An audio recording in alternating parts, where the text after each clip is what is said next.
At the 2023 London Marathon, we saw history made on both the men's and the women's sides. On the women's side, Sifan Hassan ran one of the most spectacular and unexpected victories of all time, stopping twice to stretch, stopping and turning around to get her water bottle, and somehow still winning the race.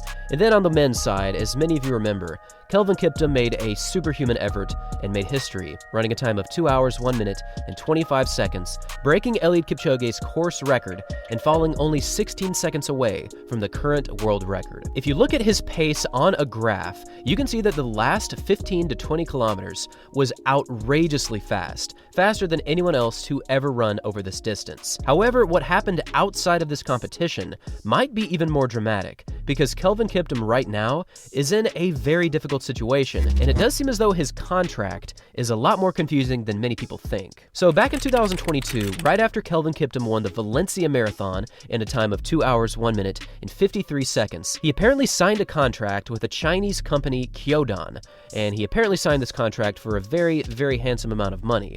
And there's rumors that it could be anywhere from $100,000 up to $1 million. Different articles report different amounts. But the point was, he was in contract with this company, landed a lot of money, and was able to get shoes, was able to get clothing, had a contract with them. However, as many of you have already noticed, the London Marathon was a lot different, because Kelvin Kiptum was wearing Nike shoes and a Nike jersey in this competition.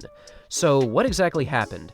Well, the truth is nobody actually knows. The current report is that 2 days before the London Marathon trip for Kelvin Kiptum, the company Kyodan came over to Kenya, was basically going to help him get ready for the London Marathon, but 2 days before his departure, he just completely disappeared.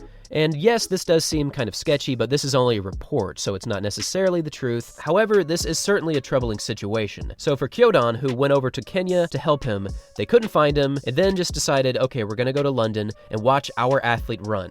And as you can see, he was clearly in the lead, which should have been a good thing for them. However, the Nike swoosh was what was actually getting more attention, because Kelvin Kiptum's Nike jersey was up front and center. So what exactly are the ramifications for something like this? Well, unfortunately, this very well could lead to a court case and a massive back paying and damages. So right now, it does appear as though Kyodan is pursuing a legal action, and this could lead to a lot of money in terms of contract breaching. Now, amazingly, Kiptum made more than $230,000 of prize money for not just winning the London Marathon, but for breaking the course record. That's a pretty solid payday for just 2 hours of running. But if this court case goes through, and it does seem as though it has very, very strong legs, Kiptum might have to pay back most, if not all, of his winnings from this year's London Marathon. I'm not exactly sure how something like this was possible, but at the end of the day, I think a big issue from this is just the competitive nature of the sport, and the fact that the Nike Vaporflies and the Alphaflies are just currently the standard for running greatness, and perhaps Kiptum decided, you know what, I actually just, under any circumstance, want to run my absolute fastest. So I need the Nike Vaporflies to be competitive.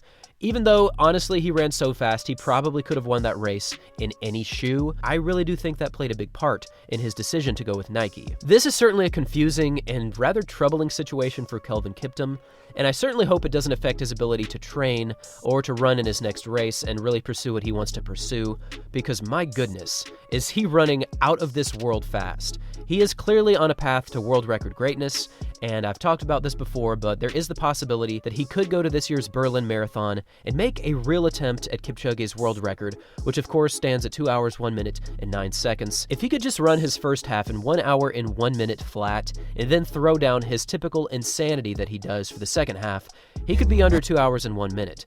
But I don't think right now the sub 2 hour marathon in a legal race is quite set to happen. I just think that's a little bit beyond anyone's scope right now.